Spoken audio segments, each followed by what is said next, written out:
The man known to history as George Washington was born at Westmoreland County, Virginia, on the 22nd of February, 1732. His father, Augustine Washington, was a moderately successful plantation owner who had married George's mother, Mary Ball, in 1731, after the death of his first wife a year earlier. George's great-grandfather, John Washington, had emigrated to Virginia in the 1650s and had even fought on the side of King Charles I in the English Civil War against the Parliamentarians. John then, after leaving England for America, married the daughter of a successful plantation owner who gifted him over 700 acres of land to develop into his own plantation. Over the coming years, John and his descendants expanded the Washington plantation at Pope's Creek until by the time George was born, the family had considerable assets spanning thousands of acres. The colony of Virginia itself had been in existence since the early 17th century, when England's first settlement in North America, Jamestown, was founded in 1607. Since then, England established 12 further colonies along the Atlantic coast of North America, until, by the mid-1700s, the population of these colonies had grown to nearly 2 million people, in comparison to England's population of around 6 million. This population boom was down to emigration from Ireland, Germany, and England, amongst others, leading to cities such as Boston and New York becoming centers of international commerce. Immigration to the colonies was, in turn, largely down to the fact that North America offered limitless possibilities for business due to its massive size and rich natural resources. These commodities, such as tobacco, sugar, and coffee, were available in abundance in North America and the Caribbean, which were then cultivated on a large scale at thousands of plantations and transported back to Europe through maritime trade networks. France also had a strong presence in North America and the Caribbean at this time, and the coming decades would see both they and the English in a near constant struggle for the lucrative North American and Caribbean territories. The immense resources of North America soon made England's 13 colonies rich, and its thousands of plantation owners and merchants further expanded their profits by using slaves from Africa, who were seen as a massive resource of expendable, unpaid labor. The land-owning colonial classes to which the Washingtons belonged lived in lives of refinement, luxury, and relative security, as there were ample opportunities for advancement for those blessed with intellect and conscientiousness. In many ways, the wealthy colonial families of the period modeled themselves in the English style, and saw themselves as loyal subjects of the crown, with many sending their children to be educated in England, as well as serve in its armed forces. Unlike some colonial families at the time, the Washingtons' land and human assets were more modest than many, and both Augustine and Mary could not afford to send their children away to school, meaning that George and his siblings received their initial education from private tutors. He then progressed to a local school in Fredericksburg, Virginia, where he was taught mathematics as well as other subjects such as cartography, and he was, according to accounts, an intelligent and hard-working young man. But George's comfortable childhood was brought to an abrupt end in 1743, when his father died, and as he was just one of 10 children, his inheritance was inevitably split between him and his siblings. He did, however, inherit a small holding named Ferry Farm and several slaves from his father, but the burden of heading the family now fell onto the shoulders of George's eldest half-brother Lawrence, who, it is fair to say, would have a considerable influence on him over the coming years. Lawrence had inherited the Washington family's largest plantation at Mount Vernon as his father's eldest son, and had also secured a good marriage to the daughter of a prominent English colonial government official named William Fairfax. Fairfax soon became a father figure to George, who then moved to Mount Vernon plantation to live with his half-brother and his wife. Lawrence's connections with prominent local families then gained George the opportunity, in 1749, of becoming a land surveyor, and after obtaining the relevant qualifications from a university in Williamsburg, Virginia, he was appointed to be the surveyor of the town of Culpeper. George did not stay in this position for long, however, as he over the next few years purchased land in the Shenandoah Valley, Virginia, and resigned his role in Culpeper shortly afterwards. His brother Lawrence had also become ill by this time with tuberculosis, and the two would regularly bathe in hot springs in the town of Bath, which is today known as Berkeley Springs, West Virginia, in the hope of finding a remedy. Both Lawrence and George then left mainland North America in 1751 and travelled to the Caribbean island of Barbados, hoping that the tropical climate would have some positive effect.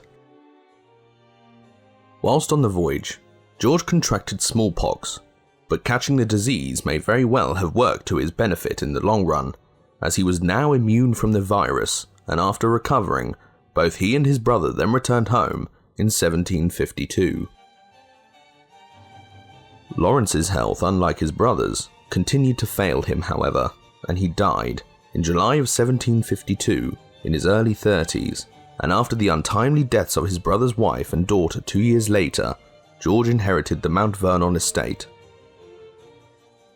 His brother Lawrence, as well as owning a plantation, had enjoyed a successful military career before his death, which prompted George to follow his example by seeking a commission as an officer. He was then appointed to serve in the Virginia militia in 1752, and was then shortly afterwards given the rank of major, and tasked with aiding the various trade routes with native tribes around the Ohio River, as well as ensuring that the French did not disturb colonial trade or operate in English territory. Although the British owned the territories of the 13 colonies along the Atlantic coast, the French crown laid claims to the lands west of the Appalachian Mountains, which was known as New France. However, the growing population of the Atlantic colonies and the increasing demand of new land inevitably resulted in the British Crown laying claim to the territories west of the 13 colonies, which resulted in the governor of Virginia, Robert Dinwiddie, ordering Washington to deliver an ultimatum to the French forces in the Ohio River Basin to vacate the area. This was an extremely dangerous mission involving the crossing of hostile and often difficult terrain, but Washington, who had volunteered for the assignment, was eager to prove himself as an officer, and so set out from Virginia with a small band of frontiersmen and natives towards the Ohio Basin. After over a month of travelling, Washington arrived at the French Fort Le Boeuf, whose commander replied to the English demands by stating that any diplomatic communications should be sent to the Major General of New France in Quebec, modern-day Canada. Washington then left the fort to return to Virginia, but along the way was attacked by native Indians and nearly drowned in a frozen river. He did, however, finally deliver the French response to Robert Dinwiddie in person, and was praised in a local journal for his bravery during the mission, and news of his exploits then spread further afield. This soon made him a household name in America and England, which resulted in Dinwiddie promoting Washington to the rank of lieutenant colonel. George was not given much time to enjoy his newfound fame, however, as all-out war was now brewing between Britain and France for control of the Ohio Basin, meaning that Washington would soon once again be heading westward. The two competing nations centered their attention on the strategically vital area in and around the modern-day city of Pittsburgh, Pennsylvania, where three rivers, including the Ohio, converged. The reason for the junction of these rivers being vital was that boats were often the quickest form of transport at the time, given the heavily forested terrain, and thusly, controlling the junction of the area's three major rivers would give one side or the other control of river traffic. Washington, along with a detachment of some 200 men, was then sent to prevent the French from fortifying the river junction, but along the way received word they had already begun the construction of a fort named Duquesne and had occupied the area in strength. He thusly decided to hold back from advancing further and instead awaited reinforcements, but whilst doing so, received intelligence that a small number of French troops were in a camp only a few miles from his own. Washington then led his men towards the French position and attacked them, resulting in the enemy being quickly overwhelmed. Washington stated that his forces had killed around a dozen of the French party, including its commander, Joseph de Jumonville. However, other eyewitness accounts stated that Jumonville was only injured during the battle and was murdered by the leader of Washington's Indian allies. It is also claimed that the French were undertaking a diplomatic mission, like the one Washington himself had undertaken into the Ohio Basin shortly before. No one knows if these claims are true or not, but the Battle of Jumonville Glen, as Washington's attack became known, was the opening action of the coming war between Britain and France for control of North America, which is today known as the French and Indian War. However, this conflict was only the American theatre of the 7 Years' War between England and its allies, such as Prussia, amongst others, against a coalition of France, Austria, and Russia, to name but a few. After the incident, Washington, now a full colonel, expected a French counterattack and ordered the fortification of his position, which he named Fort Necessity, and his numbers were then increased by fresh reinforcements. But the French commander in the region was the brother of the late Joseph de Jumonville, and was thusly determined to exact revenge on the English for their attack by launching his own. Washington had also neglected to clear away the woods surrounding the fort, which in turn gave the French cover from which they could rain fire down onto his exposed position, culminating in him then having to surrender to the French commander. This defeat was a disaster for the British and Washington himself, as it had been his own rash attack on the French forces in the area and poor understanding of the necessities of defending a fortified position that resulted in the defeat. Both he and his men were then allowed to leave the area unmolested under the terms of the surrender, leading to Washington, with his shattered force, returning to Virginia in disgrace. But the terms of surrender that Washington had signed before being allowed to withdraw clearly stated that he had assassinated the French commander Jumonville, but he claimed afterwards that he hadn't understood the terms at the time. There was also a widespread public outcry for his actions, as he had effectively started a full-scale war with the French at the Battle of Jumonville Glen, and been responsible for his forces' defeat and withdrawal. This debacle would have ended many officers' careers, but Washington refused to let these setbacks get on top of him, and soon was given an opportunity to redeem himself when the British government ordered another army west to take Fort Duquesne. Its commander, Edward Braddock, appointed Washington to serve on his staff, largely due to his knowledge of the area surrounding the French fort, and the 1,200-strong force then left Virginia in the spring of 1755.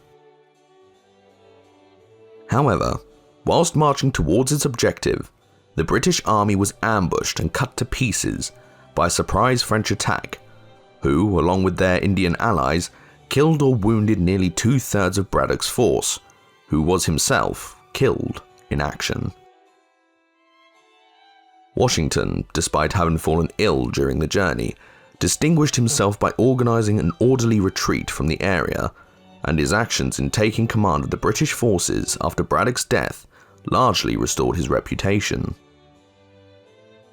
Upon returning to Virginia, Robert Dinwiddie promoted Washington to command the Virginia Regiment, which had been formed the year before, and was tasked over the coming year with defending the frontier from Indian raids.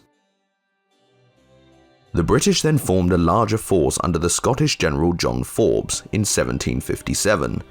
who eventually managed, after initial reversals, to capture Fort Duquesne after the French withdrew from the area. He then rebuilt the fort, naming it Pitt after Britain's Prime Minister William Pitt the Elder, and also named the neighbouring settlement Pittsburgh, which over the following centuries became the city of Pittsburgh. The British now had the upper hand in the American theatre of the 7 Years' War, culminating in the British capturing the city of Quebec in 1759, which effectively ended French hopes of victory.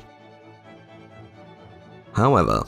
the British victory was due, at least in part, to the sheer manpower and resources that its North American colonies could muster, as the entire population of New France totaled well under 100,000 people, whilst, as previously mentioned, the population of Britain's American colonies numbered around 2 million.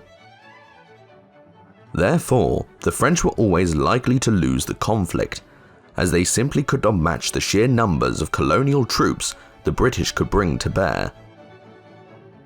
It should also be remembered that most of the troops or militia who fought under the British flag during the French and Indian War were born in the Americas, and therefore it was as much a colonial victory as it was a British one. Washington, who took no part in the conclusion of the French-Indian War, then decided to resign his commission in 1758, aged just 27, and return home to his Mount Vernon estate.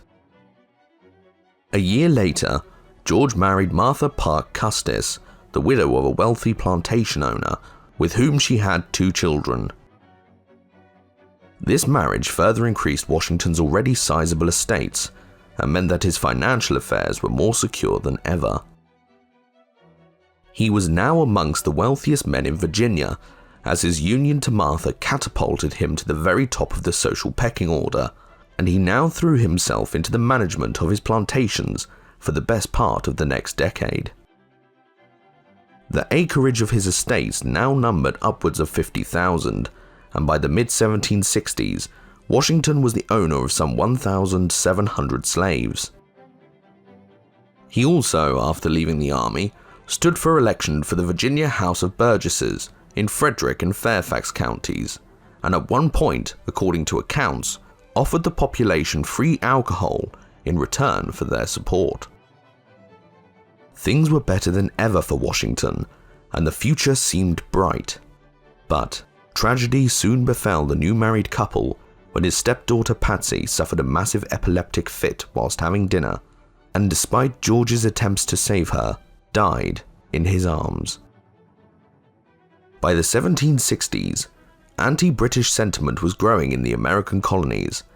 but Washington's reasons for beginning to question British rule were at first at least based on his own experiences with British merchants. This was because he had various business arrangements involving the trade of tobacco, which was shipped across the Atlantic to Britain, and in return he would receive merchandise such as bottles or other goods to sell on. The only trouble was many of the British goods that were delivered to him were often badly made, damaged, or defective, which made Washington feel like he was being taken advantage of, or was being treated as a second-class citizen by his British business partners. Indeed, it was in many ways this feeling of being a second-class citizen that was at the root of Washington's growing disdain for the British state, and he now started to voice his opinions and anger at the treatment both he and his fellow associates were receiving. This resentment further increased when the population of the 13 colonies was prevented from settling in the West, as the British were keen to protect their lucrative fur trade with the Native American tribes. The English Parliament then further compounded the growing unrest by the passing of the Stamp Act of 1765, which stipulated that all paperwork, books, and magazines in the 13 colonies had to be printed on British-made paper. This paper in turn had to be purchased with British currency and not colonial currency, which meant that the colonial money was now not equal to British currency. The reason for this act being passed in the first place was essentially to make the 13 colonies pay for the cost of the French and Indian War, but it only poured further fuel onto the fire of anti-British public opinion, which was now reaching fever pitch. Washington saw this act as one of oppression, as did many in the 13 colonies, but the act was then repealed by the English Parliament the following year, as it became evident to those in power that it created more problems than it solved and was severely hampering British trade. There was a growing sentiment that it was at best unfair and at worst unlawful, or even oppressive for England's Parliament to be passing acts over the 13 colonies when there were no representatives from the 13 colonies in the English Parliament. This is summarised in the famous phrase, "taxation without representation," and was the root cause of the following American Revolution, as the British simply saw their American colonies as just that, whilst the American population saw themselves as equals in every respect. There was now a growing political movement amongst the leading members of colonial society, which first manifested itself in the Stamp Act Congress in New York in 1765, where representatives from 9 of the 13 colonies, not including Virginia, met to plan their opposition. Over the coming years, England's Parliament passed numerous further acts which only served to compound the situation, as it attempted to assert its control over the 13 colonies and increase its tax revenue. From the British perspective, the 13 colonies had it easy, as they often paid a fraction of the taxes that were paid in Britain, and it was also important to Britain that the American colonies only traded with it and not foreign countries without its approval. Essentially, both sides had valid claims, as the population of the 13 colonies were taxed far less than the British population, but it was also unfair that taxes were in turn passed over the 13 colonies without their consent.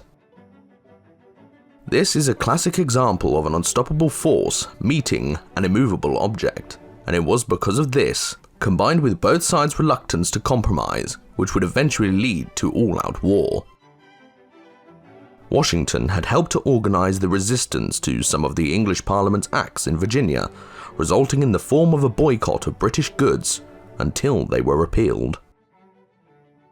But the tension between the British and the 13 colonies then boiled over in March 1770 in Boston, when British troops opened fire on a group of protesters,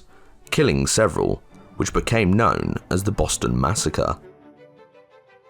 The city of Boston would become the heartland of the coming American Revolution, and there was growing agitation amongst its inhabitants with the goal of provoking an active independence movement amongst the local population. These patriots, or radicals as the British saw them, were led by a brewer named Samuel Adams, who used the Boston Massacre as a propaganda opportunity to increase anti-British agitation.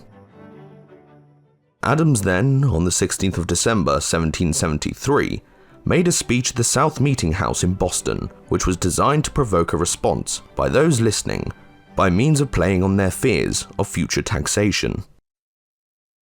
That night, 50 men dressed as Mohawk Indians boarded a ship in Boston Harbor and tipped its cargo of tea overboard into the harbor. This incident is known today as the Boston Tea Party, and was one of the most effective demonstrations of non-violent resistance during the 1700s. The English Parliament responded to this by passing legislation to restrict public meetings in Boston, and closed Boston Harbor until compensation for the Tea Party had been received. These acts, amongst other measures, together became known as the Intolerable Acts, which yet again only inflamed the outrage in Massachusetts, and provided the local patriots such as Samuel Adams with precisely the response he had wanted. The man in charge of British forces in the area was General Thomas Gage, who then sought to bring about a peaceful resolution to the growing crisis by seizing the colonial militia's supplies of gunpowder, which would in turn prevent them from resisting his forces. Gage then received intelligence that there was a large arms cache in the town of Concord to the northwest, and duly dispatched a force of around 900 British regulars to seize it. However, the Patriots had their own spies in Gage's staff, and riders were sent to the outlying towns and villages, summoning the local militiamen to arms. Then, on the 19th of April 1775, the British column entered the small town of Lexington, and were met on the village green by a small party of around 80 local militiamen, who instead of blocking the path of the British, intentionally left the road open to Concord. However, The British then proceeded to march straight towards the militia, no doubt expecting a fight, but at the last minute, a British officer ordered both his own men and the militia to disperse. What happened next is unclear, but what we do know is that there was a firefight in which 8 militiamen were killed, and greater carnage was only stopped when the lieutenant colonel in charge of the British forces, Francis Smith, arrived to restore order. After this incident, which was the first engagement of the coming war, the British forces moved on to the town of Concord, which was their objective, and once there searched the town, but were eventually driven back towards Boston itself by the militia. The colonialists had won strategic victories at the Battle of Lexington and Concord, and there was no going back, as either British rule would continue, or the 13 colonies would gain their independence. A month after the battles, in the Second Continental Congress which George Washington attended, the Continental Army was officially created, which was comprised of the militia units that had confronted the British at the battles around Boston. Washington was then appointed Commanding General of the Continental Army in July 1775, and first inspected his new force at Cambridge, Massachusetts, but was disappointed to find his new army was in a sorry state, being ill-disciplined and badly equipped. The British in turn labelled the colonials as traitors, which effectively meant that anyone supporting or fighting for the rebel cause would be subject to the harshest of punishments if captured. In the summer of 1775, the British attempted to break out of Boston and the Battle of Bunker Hill, and despite claiming victory, sustained such losses that further advances were impossible, and in March of the following year were forced to evacuate the city due to the Continental Army bringing cannons in range of the harbour. Washington then prepared for an attack on the Loyalist city of New York, but the British under General William Howe returned and occupied Long Island in September of 1776. July 1776 is also arguably one of the most important months in the history of the United States,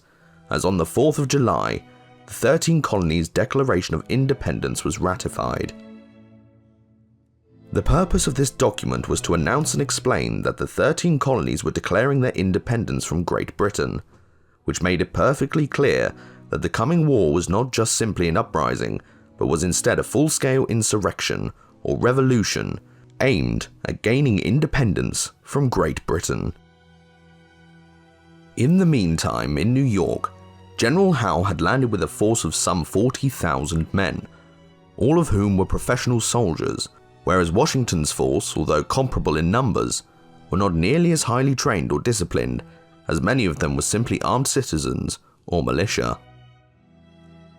Washington was also operating under false intelligence, which led him to believe that the British force was much smaller than his own, and he decided to stand and fight them.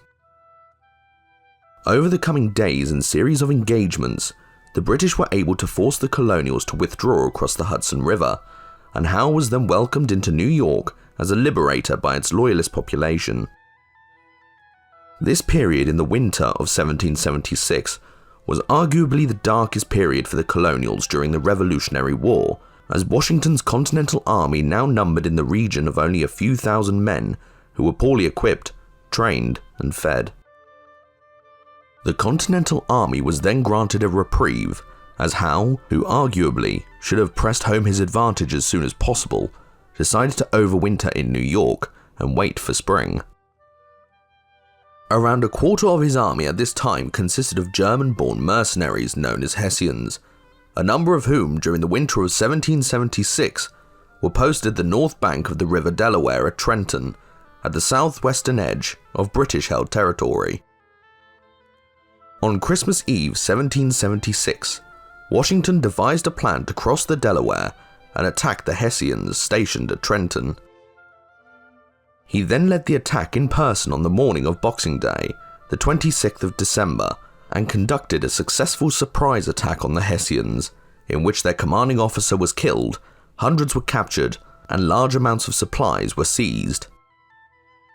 This attack and the crossing of the Delaware was a minor victory, but was a crucial morale booster for the Continental Army and provided them with a renewed sense of purpose as well as the previously mentioned supplies.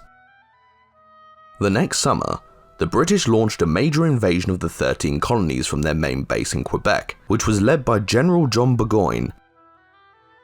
However, General Howe, based in New York, decided to push south himself into Philadelphia, rather than wait for Burgoyne's army to join him. Washington then moved north to confront Howe, and the two armies met at the Battle of Brandywine on the 11th of September, 1777, when the British defeated the Continental Army and occupied Philadelphia. But this victory itself was marred as a few weeks later to the north, Burgoyne's army of around 7,000 men was defeated, and on the 17th of October, he was forced to surrender at the Battle of Saratoga. General Howe then sent a letter of resignation home to London, which was duly accepted in October of 1777, in which he complained he had been inadequately supported during his Philadelphia campaign, and he was then replaced as Commander-in-Chief of British forces by Sir Henry Clinton. The next year saw further fighting around Pennsylvania and New Jersey, with the two sides fighting an inconclusive battle at Monmouth on the 28th of June, 1778. In the spring of 1778 came one of the crucial turning points in the war, when the Continental Congress agreed an alliance with Louis XVI of France. The French king was eager to humiliate the British and help the Americans, as his country had been defeated in the 7 Years' War, and in turn resulted in the loss of the vast majority of France's North American territories. But, in order to support the Americans, Louis had to stretch the near-bankrupt French economy to breaking point, which would eventually play a significant role in igniting the French Revolution. Later that year, Sir Henry Clinton sought to go on the offensive by launching an invasion of the southern colonial state of Georgia from New York, with the goal of recapturing the southern colonies and their sizable loyalist population, culminating in the capture of Savannah, in Georgia. Indeed, although the American Revolutionary War pitted the British against those colonialists who sought independence, in many respects, it was also a civil war, as often friends and family fought against each other on either side. In January of 1780, Sir Henry Clinton led a 17,000-strong army into South Carolina and assaulted the city of Charleston, and then returned to New York, splitting his forces and leaving the remainder under the command of Lord Charles Cornwallis. This meant that the British now effectively controlled the southern colonies, as well as New York, which was yet another low point for Washington and Congress. However, in the summer of 1780, fresh supplies, arms, and troops arrived from France under the command of the Marquis de Lafayette, which would prove to be crucial. After overwintering in the December of 1780 in New York State, Washington was convinced by his French allies to attack Lord Cornwallis in the south, instead of concentrating their efforts against Sir Henry Clinton in the north. He then outmaneuvered Clinton with a feint and headed south, where in the late summer of 1781, the French Navy defeated the Royal Navy at the Battle of Chesapeake, which cut off Lord Cornwallis's supply lines from the main British base in New York, and he was soon forced to surrender at the Battle of Yorktown in October of 1781.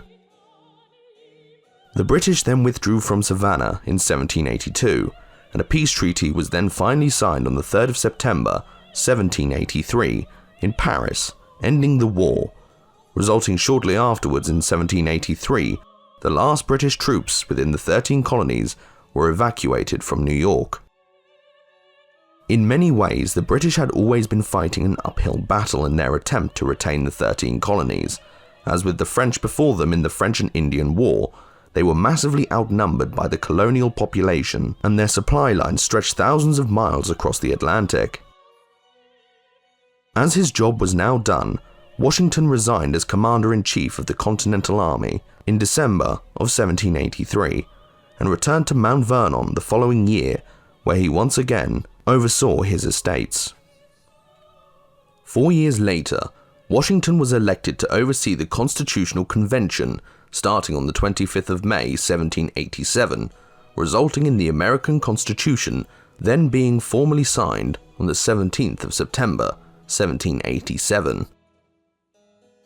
Although he never saw himself as a politician and was reluctant to formally involve himself in politics, Washington was seen as a natural leader by those surrounding him, as he after all was the hero of the war against the British and had relatively neutral political views. The new American Constitution stipulated the requirement for the creation of the positions of President and Vice President, and, as Washington had remained largely impartial in the various disputes during the First Constitutional Convention, he was seen as an ideal candidate to be the first President of the United States. The first American presidential election then went ahead in early 1789, with Washington winning a majority in every state, and John Adams was elected as vice president under him. Washington then formed the first cabinet and appointed Thomas Jefferson as Secretary of State, Alexander Hamilton as the Secretary of the Treasury, Henry Knox as Secretary of War, and Edmund Randolph as Attorney General. He intelligently assigned his subordinates equally to positions within his cabinet, so that neither of the two political parties, the Federalists and the Democratic Republicans, had a majority over the other. It was a conflict between these two parties, or rather the disagreements between them, which had been the reason for Washington's ascent to the presidency, as he commanded universal respect of all those around him, and was also extremely reserved, cautious, and careful during his tenure as president, seeking to take as few risks as possible to preserve the fragile Union. He also often refused to take sides, seeking to compromise as much as possible, and there is a consensus that without him acting as a neutral figurehead during the transitional period, that the Union may have fractured or split between the rival parties. There was also great division between Washington's subordinates themselves, as the Republican Jefferson disagreed with the Federalist Hamilton about the creation of a new national bank. Hamilton wanted to establish a national bank which would take control of state debt and loans, whilst Jefferson was strongly opposed to the measure and wanted the states of which the new nation was comprised to retain fiscal independence. However, Jefferson agreed to the bank's creation on condition that the nation's capital was moved to Georgetown in 1790, which was in turn renamed in George Washington's honor in 1791 and is today known as Washington, D.C. There were also growing concerns amongst Republicans that the federalization of their new nation would mean the centralizing of power, and many, such as Jefferson, feared this would trample on the freedoms of various states as well as individuals.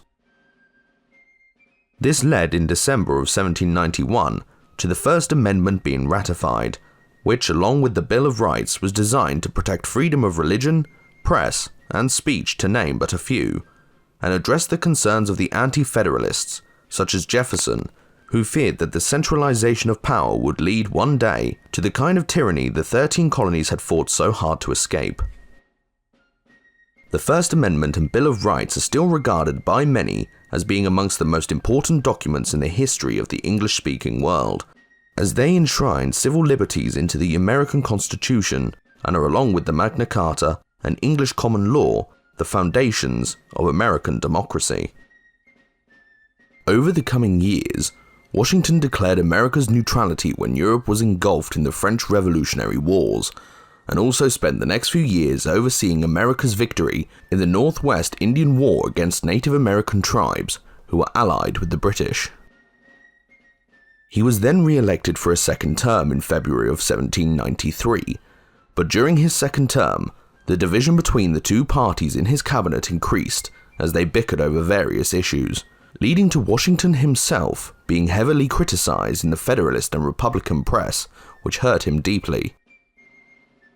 He also signed various acts relating to slavery, allowing slave owners to cross state lines to capture fugitive slaves, but also signed the Slave Trade Act of 1794, which limited the involvement of the United States in the continuing Atlantic slave routes.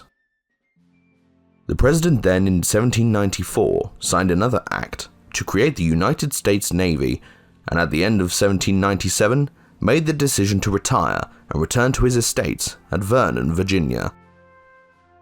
He was not blessed with much time to enjoy his retirement, however, and after riding in the snow in December of 1799, developed a violent inflammation of the throat, along with chest congestion. Over the coming days, Washington became progressively more and more ill, and finally died peacefully, with his wife Martha at his bedside, on the 14th of December, 1799, aged 67. The first president of the United States was then buried at Mount Vernon, and after his death, a new vault was constructed which still houses the body of both George Washington and his wife to this very day.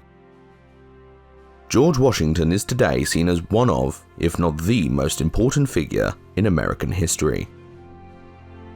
The leadership he showed during the American Revolutionary War was one of the crucial factors in the eventual victory, and without his leadership, it is difficult to see how American independence would have transpired. In terms of his military career, despite early setbacks and defeats in the early to middle stages of the War of Independence, George Washington eventually proved himself to be an extremely capable commander, who earned the respect of those under him, and eventually formed in the Continental Army a fighting force which was comparable, if not equal, to that of the British.